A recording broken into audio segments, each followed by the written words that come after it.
Welcome to channel AMEC, your insight to the Australian visa system.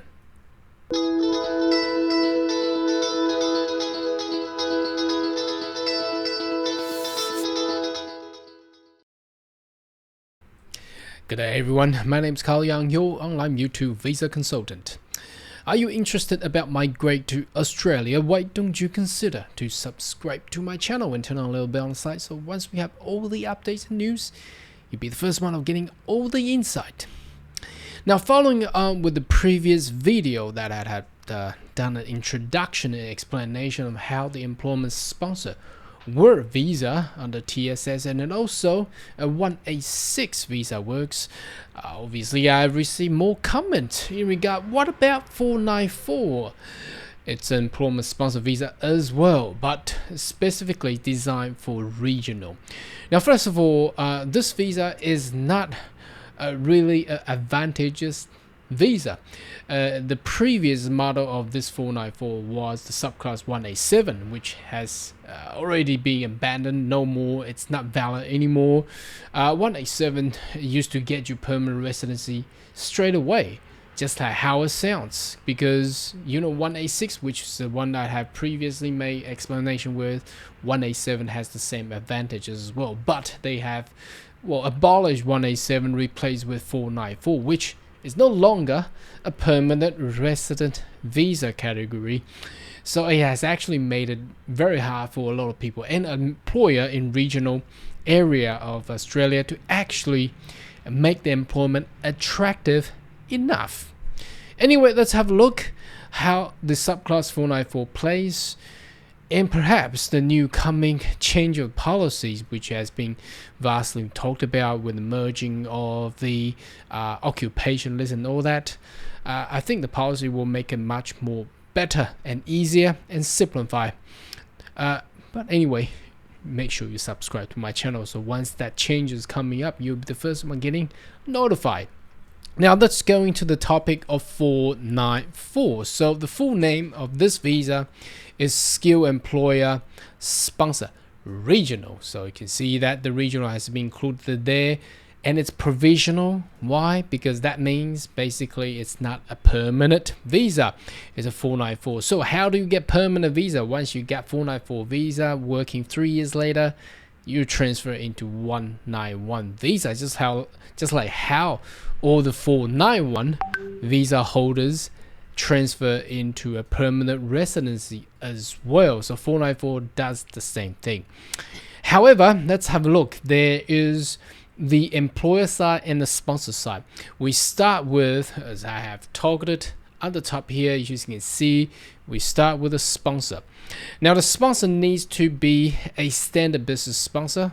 From what you can see right there, you need to be eligible business that's active, operational, lawful, and you need to be a standard business sponsor. So you need to apply with Department of Immigration and provide all your lawful document, tax payment document, tax ID, Australian business number, and they will give you a standard business sponsor validity and also the reference number, so that you can nominate and sponsor employees.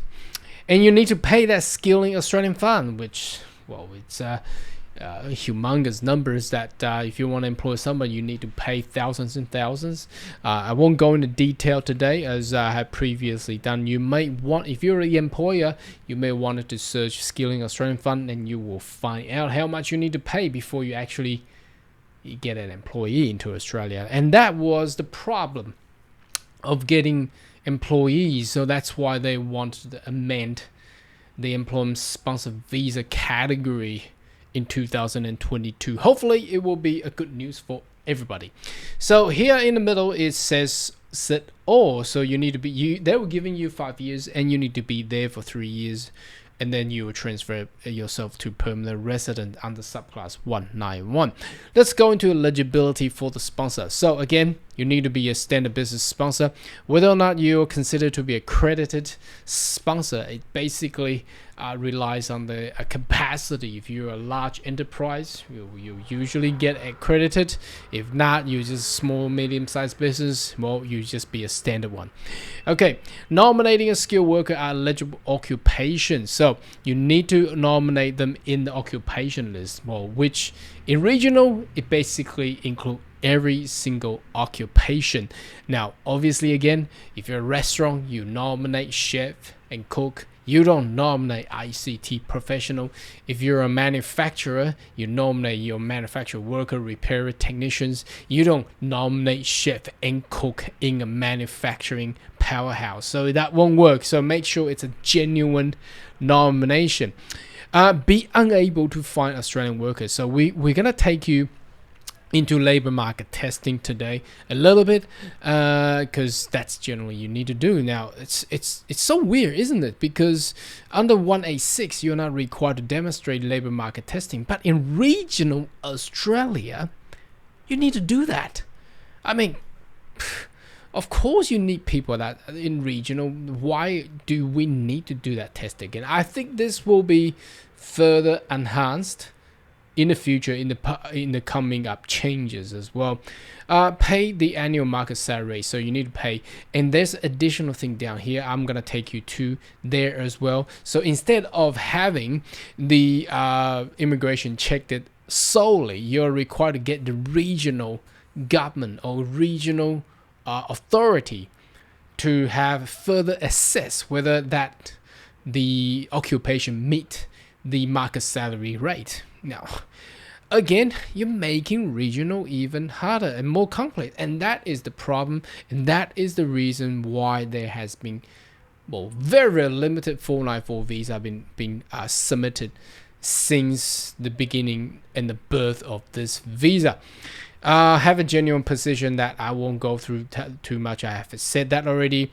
Engage nominee under written contract employment. Well, for sure, you need to get that contract signed. If no contract signed, it cannot be done. Not engage in discriminatory practice. Employment condition must be equal value to Australian worker and no adverse information. That's pretty straightforward. Let's go to labor market testing. Now, noticing this is only for 482 and 494, as you can see on the topic right there. There is no 186. Again, why isn't there no 186 more? If 186 could have that advantage of getting permanent residency and get employment as well, what about regional? I thought regional is the place in Australia that require more skilled workers, isn't it? I think that's and over this pandemic of these 2 years, it has demonstrated that regional, like farmland, agricultural land, and things like that, they can't find anyone to work there. But they're making this visa. Look, if you want to do 494, why not do 482? Right? If I can do 482, you don't need to do skill assessment. We're going to the applicant part, and 494 require more and need to go through regional certifying body. 482 doesn't not require to go through regional certifying bodies. So why on earth we need all this complexity to make regional employment visa even harder? Gosh. Anyway, now the labor market testing. Let's have when sponsor nominate applicant, they must provide copy of their advertising material. So how many advertising material required? There's got to be at least 2 advertising which is paid and published, and you are required to generate a recruitment statement showing that how many CV or resume you receive and candidate receive, and they do not meet the requirement. And that advertisement was in Australia in English, well, for sure. And then they need to if they go to newspaper, no one go to newspaper anymore.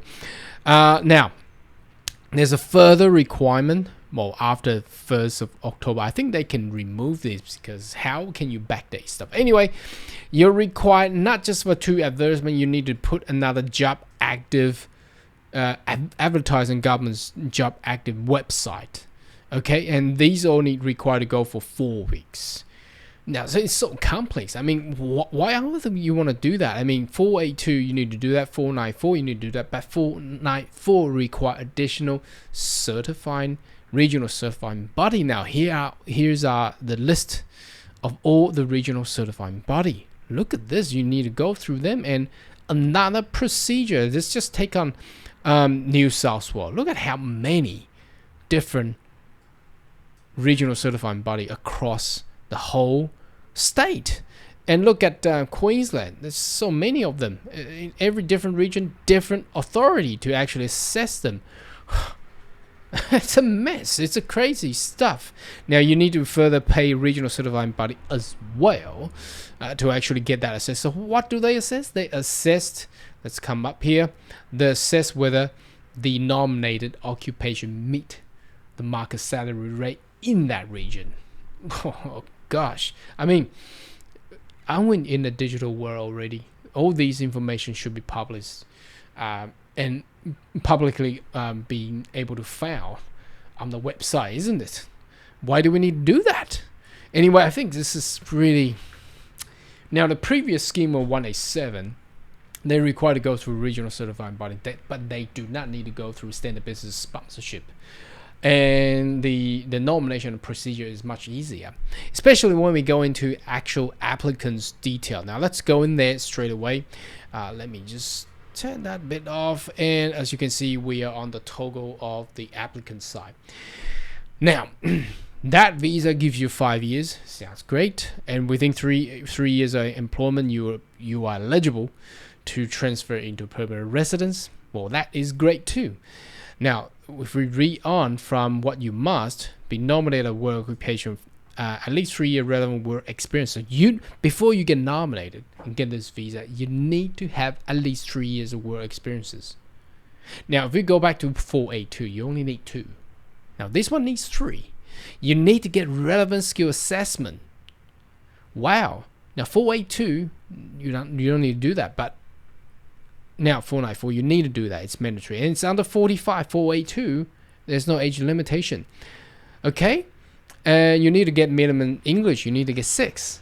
Now 482, you get average 6 in IELTS, but 494, you need to meet the minimum 6 across 4 bands. It's actually higher. Now, why on earth we need to do that? I mean, why don't we just do 482? The requirement is much less. Anyway, let's go to the eligibility. Now, age got to be under 45. You need to have a approved sponsor, relevant skill and work qualifications. So that's anyway, you need to go through skill assessment. So have a positive skill assessment. You must have a skill assessment that's suitable on occupation. The skill assessment must be undertaken. You do not need to complete a skill assessment at the time of the application, but you need to lodge the skill assessment. Anyway, you need to get that done.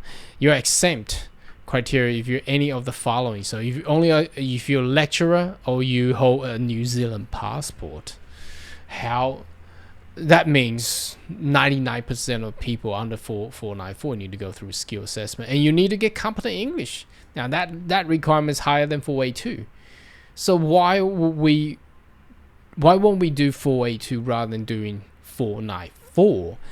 Anyway, let's wrap it up for today. Now, so 494 is an employment sponsor visa specially designed for regional Australia, as the government of Australia intended to assist the regional employer. But looking into the complexity, comparing with 482, 482 you need 2 years of work experience. Now 494 need 3 years experience. 482 does not require a mandatory require skill assessment, but 494 require mandatory skill assessment. English wise, 482 only need an average IELTS, but 494 require to have a competent. That means 6 across 4 bands. And then both of the visas are required to do labor market testing, but 494 required to go through additional hurdle with regional certifying bodies. Wow. Anyway, this is for the introduction and explanation for subclass 494 visa. What is your thought? I think it's really badly designed, and it doesn't really help any regional employer at all. Perhaps the upcoming changes and amendments of policy will make it much easier and better. I think that's why they are introducing agriculture visa, but that visa is not even there yet. Anyway, should you have more question or query, more than welcome to leave a comment right down below. and I'll see you next video. Goodbye.